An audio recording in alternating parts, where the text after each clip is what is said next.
You are reading the word right now, and somewhere behind your jaw, a small tension is starting to build. Maybe it has already happened. Your mouth opens, your eyes narrow, your chest fills, and for one slow second, you are completely defenseless. And you did not decide to do any of it. I only had to mention it. That is the strange thing about a yawn. I cannot make you blink by writing the word blink. I cannot make you cough from across a room. But a yawn travels. See one. Hear one. Even just think about one for long enough, and your own body quietly volunteers to join in. So here is the question, and it is weirder than it sounds. Why is yawning contagious? Before we get there, we have to admit something uncomfortable. We do not really know what a yawn is for in the first place. It feels like it should be obvious. Surely it is about oxygen. You are tired, your breathing has gone shallow, and the yawn is a big gulp of air to top you back up. It is a tidy story. It is also one that researchers have struggled to confirm. When people are given more oxygen, they do not reliably yawn less. The oxygen explanation, as satisfying as it feels, does not seem to hold. So what is left? Honestly, a handful of educated guesses. One idea is that a yawn helps cool the brain, that the deep stretch and the rush of air act like a small fan, pulling the temperature of an overworked head down by a fraction. Another idea is that a yawn is a kind of reset button for alertness, a jolt the body gives itself right as it is sliding from one state into another. You yawn waking up. You yawn before sleep.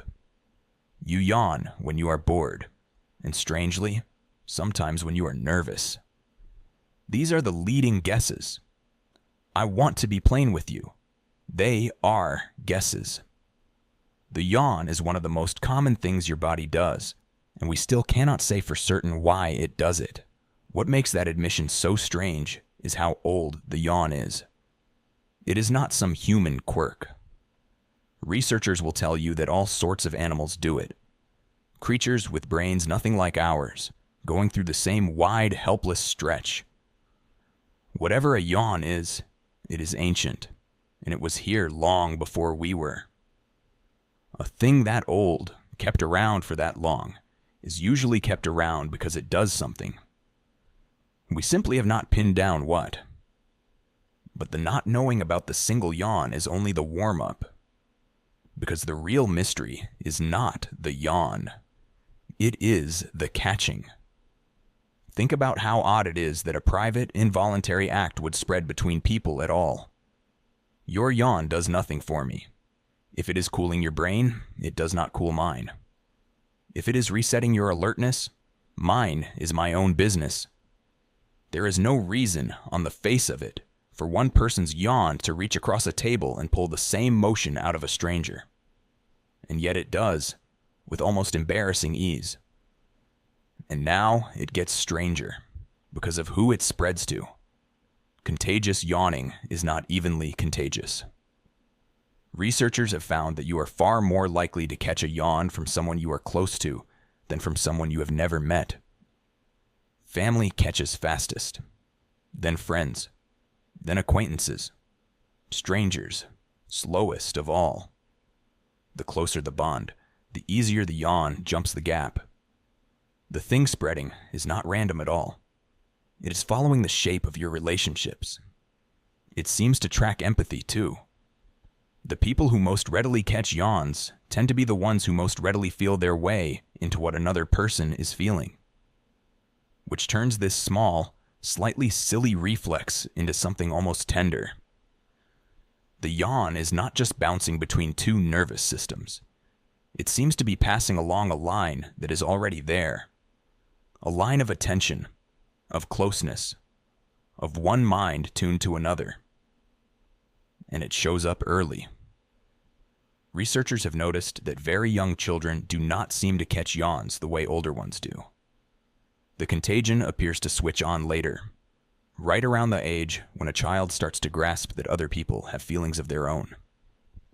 That timing is only a clue, and we should be careful with it. But it points the same direction as everything else.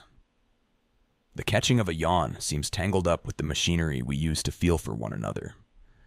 So why would evolution build a body that does this? Nobody can say for sure, but here is the idea that fits the clues. Long before language, our ancestors lived in groups that had to stay alert together and rest together. A signal that could quietly pass a change of state through the whole group. Time to wind down. Time to sharpen up. Would have been useful. A yawn that spreads may be exactly that. Not a message you send on purpose, but a kind of contagious tuning fork, nudging a band of bodies toward the same readiness at the same time. Synchronizing the herd without anyone ever choosing to. This is where people misread the whole thing. We treat a contagious yawn as proof that someone is tired, or worse, that they are bored by us. We catch a friend yawning mid-sentence and feel a small sting. But that may have the meaning almost backwards. The yawn likely did not jump because they stopped caring. If anything, it jumped because they were close enough and tuned in enough for it to reach them at all. The contagion is not a sign of distance. It is a faint, ancient sign of connection. And that is the part worth sitting with, because the machinery never switched off. It is still running today, in places it was never designed for. You yawn on a video call and watch faces flicker, one by one, doing the same. You yawn on a quiet train and feel it ripple down the carriage of people you will never speak to. A reflex built to bind a small, close band of early humans is now firing between strangers, through glass, across screens, between people who share nothing but a moment and a nervous system shaped by the same long past. We like to think we are sealed off from each other. Separate minds, behind separate faces, each one its own private room. But your body did not get that message. It is still quietly answering yawns it has no reason to answer. From people it has no reason to mirror.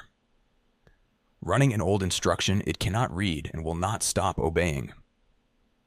You are far less alone in your own head than you feel. Something in you keeps reaching for the others.